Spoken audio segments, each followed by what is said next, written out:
Hi guys, welcome to Raw Physiotherapy. My name's Jack and today I thought we'd do a little chat about some shoulders.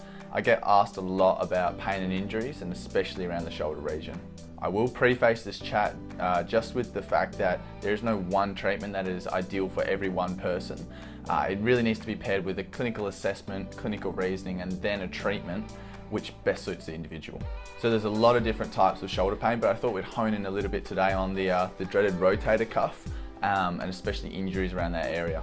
A lot of people ask me, is a rotator cuff tear really indicative? Do I need surgery? Is basically what they're asking. And the short answer is no. It's not always the case. Sometimes it may be, but there are also some conservative management techniques which can be really useful for managing rotator cuff tears. 2 studies actually looked at the comparison between surgery for rotator cuff tears and physio treatment, and I'll present a little bit on them now. The first study looked at nearly 450 participants with rotator cuff tears and found that only about 20% of those actually failed physiotherapy management.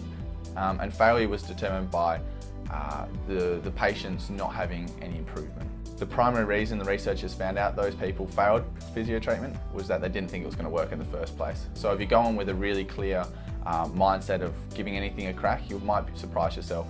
The second study looked at physiotherapy-based exercises for treatment of rotator cuff tears, and they found that 75% of participants in the study were completely healed. A 2010 study looked at rotator cuff tears in the general population and found that 17% of people had a full thickness rotator cuff tear and had absolutely no symptoms whatsoever. So before they'd even been assessed, they had no history of pain or dysfunction. So this really gives us a bit of an indication that we need to look a little bit deeper at what is really causing your pain, and then that dictates the treatment that's going to be best for you. And if that isn't enough of an incentive to give physio a crack for your rotator cuff tear, a Swedish study looked at the cost effectiveness and found that the average person spends a bit under $300 as compared to over $10,000 for surgical intervention to fix a rotator cuff tear. The important thing to remember is that physio treatment can take 6 to 12 weeks to improve. We're waiting for muscles and tendons to tick over and to get better.